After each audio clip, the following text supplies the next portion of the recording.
पहचान रहित निर्धारण और अपील की शुरुआत कर क्षेत्राधिकार आधारित निर्धारण प्रणाली को बदल दिया गया, जिससे कार्यकुशलता, पारदर्शिता और जवाबदेही बढ़ी है। अद्यतन की हुई आयकर विवरणियां, नया फॉर्म 26 AS और पहले से भरी हुई कर विवरणियां शुरू किए जाने से कर विवरणियां दाखिल करने की प्रक्रिया अधिक सरल और आसान हो गई है। विवरणियों पर कार्रवाई में वर्ष 2013-14 में औसतन 93 दिन लगते थे, जो कम होकर इस वर्ष केवल 10 दिन रह गए हैं। इससे प्रतिदाय रिफंड जारी करने में तेजी आई है। अप्रत्यक्ष कर भारत में अत्यंत बटी हुई अप्रत्यक्ष कर व्यवस्था को एकीकृत करके जीएसटी ने व्यापार और उद्योग पर अनुपालन के बोझ को कम कर दिया है। उद्योग जगत ने जीएसटी के लाभ को स्वीकारा है। एक अग्रणी परामर्शदाता फर्म द्वारा हाल ही में किए गए सर्वेक्षण के अनुसार 94% उद्योग प्रमुख जीएसटी में हुए बदलाव को व्यापक रूप से सकारात्मक मानते हैं।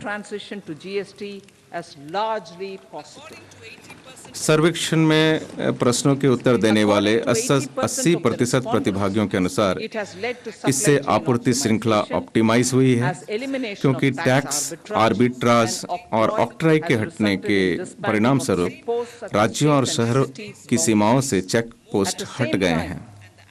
साथ ही जीएसटी का कर आधार बढ़कर दोगुने से अधिक हो गया है। इस वर्ष औसत मासिक सकल जीएसटी संग्रहण बढ़कर लगभग दोगुना तथा 1.66 लाख करोड़ रुपए हो गया है। इससे राज्य भी लाभान्वित हुए हैं। राज्यों को जारी किए गए कंपनसेशन सहित राज्यों के SGST राजस्व की बुओयेंसी 2017-18 से 2022-23 तक जीएसटी के बाद वाली अवधि में 1.122 है। इसके विपरीत वर्ष 2012-13 से 2015-16 की जीएसटी से पूर्व की 4 वर्षों की अवधि में विलय होने वाले राज्य राजस्व की टैक्स बुओयेंसी केवल 0.72 थी। इससे सबसे बड़े लाभार्थी उपभोक्ता हैं, क्योंकि संभार तंत्र संबंधी लागतों और करों में कमी के परिणाम स्वरूप अधिकांश वस्तुओं और सेवाओं की कीमतें कम हुई हैं। हमने अंतर्राष्ट्रीय व्यापार को सुविधाजनक बनाने के लिए सीमा शुल्क में अनेक उपाय किए हैं, जिसके परिणाम स्वरूप वर्ष 2019 में जब पहली बार नेशनल टाइम रिलीज अध्ययन शुरू हुए, तब से 4 वर्षों की अवधि में इनलैंड कंटेनर डिपो में आयात निर्गम समावधि 47% कम होकर 71 घंटे रह गई हैं। एयर कार्गो परिसरों में 28% कम होकर 44 घंटे तथा बंदरगाहों में 27% कम होकर 85 घंटे रह गई है।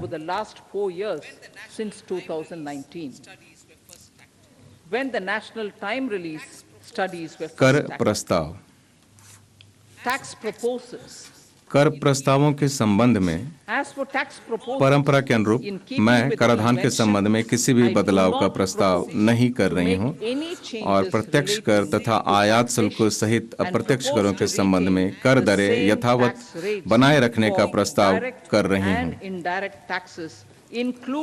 तथापि स्टार्टअप और सावरेन संपदा या पेंशन फंड द्वारा किए गए निवेशों के लिए कुछ कर लाभ तथा कुछ IFSC यूनिटों की कतिपय आय पर कर छूट की समय सीमा 31/3/2024 को समाप्त हो रही है। कराधान में निरंतरता बनाए रखने के लिए मैं समय सीमा की इस तारीख को 31/3/2025 तक बढ़ाने का प्रस्ताव करती हूँ। इसके अतिरिक्त जीवन की सुगमता और व्यापारिक सुगमता में सुधार करने की सरकार की परिकल्पना के अनुरूप मैं करदाता सेवाओं में सुधार हेतु एक घोषणा करना चाहती हूँ। बड़ी संख्या में कई छोटी-छोटी गैर सत्यापित, गैर समायोजित या विवादित प्रत्यक्ष कर मांग बही खातों में लंबित हैं। इनमें से कई मांग तो वर्ष 1962 तक के भी पुराने समय से मौजूद हैं। इनके कारण ईमानदार करदाताओं को परेशानी होती continue है to remain on the books, तथा बाद के causing वर्षों में रिफंड anxiety जारी करने to की honest प्रक्रिया में भी बाधा taxpayers आती है। and hindering माननीय refunds अध्यक्ष of महोदय, subsequent years. मैं वित्तीय वर्ष 2009-10 तक की अवधि से संबंधित 25,000 रुपये तक तथा वित्तीय वर्ष 2010 से 11 से वर्ष 2014-15 से संबंधित 10,000 रुपये तक की ऐसी बकाया प्रत्यक्ष कर मांगों को वापस लेने का प्रस्ताव करती हूँ। 2010-11 इससे लगभग 1 करोड़ करदाताओं के लाभान्वित होने की This is अपेक्षा expected है। to benefit about a crore taxpayers. 1 crore taxpayers would benefit out of this. अर्थव्यवस्था Economy तब और अब then and now. वर्ष 2014 में In 2014, जब हमारी सरकार ने when बागडोर our संभाली government थी, assumed the reins, the चरण दर चरण responsibility to mend अर्थव्यवस्था the को economy, दुरुस्त करने step by और step, शासन प्रणाली को and सही to रास्ते put the पर लाने की governance जिम्मेदारी systems in बहुत order बड़ी थी। was enormous. समय की मांग थी The कि need लोगों को for the need of Asha the की hour किरणें दिखे, was to give निवेश hope to the आकर्षित people, किया जा सके to attract और सुधार के लिए investments, आवश्यक and to समर्थन build support for the जुटाया जा much सके। needed reforms. सरकार ने इसे सफलतापूर्वक government किया। did that successfully, राष्ट्र प्रथम के मजबूत following विश्वास के a साथ इसे strong belief सफलतापूर्वक of हासिल किया। nation उन वर्षों के first. संकटों से The पार पा लिया crisis गया of है those years और अर्थव्यवस्था has been सर्वांगीण overcome, विकास के साथ and the economy has been put firmly on a high उच्च संधारणीय sustainable समृद्धि growth पथ पर path बढ़ चली है। with अब यह all देखना round उपयुक्त होगा development. कि तब वर्ष It is now 2014 तक हम कहाँ थे to look और at अब where we कहाँ were हैं। then. मैं इसको दोहराना चाहूंगी। अब यह देखना उपयुक्त It is होगा कि now तब वर्ष appropriate to 2014 look तक हम कहाँ at थे where we were और अब then कहाँ हैं, till 2014. केवल And इसलिए कि उन where we वर्षों के are now, कुप्रबंधन से सबको only for the सीखा जा purpose of सके। drawing lessons इस संदर्भ from the में सरकार mismanagement सदन of के those पटल years. पर एक The श्वेत government will पत्र lay प्रस्तुत करेगी। a white paper on table of the house. शासन, The विकास exemplary track और record निष्पादन, governance, प्रभावी प्रदायगी and और जन कल्याण के अनुकरणीय ट्रैक रिकॉर्ड ने जन सरकार को लोगों का has भरोसा, given the government विश्वास trust, और confidence आशीर्वाद and दिलाया है blessings of the people ताकि to आने वाले realize वर्षों और whatever दशकों it में takes नेक इरादे, सच्ची लगन goal of विकसित और भरपूर भारत प्रयासों with से good विकसित भारत के लक्ष्य को through हासिल किया जा dedication सके। and hard work चाहे in इसके लिए coming जितना भी years जतन and करना पड़े। इन decades. शब्दों के साथ मैं इस गरिमामय With सदन में this, अंतरिम बजट Honorable पेश Speaker, करती I हूँ। commend the जय Hind. interim budget to this August House. Jai Hind.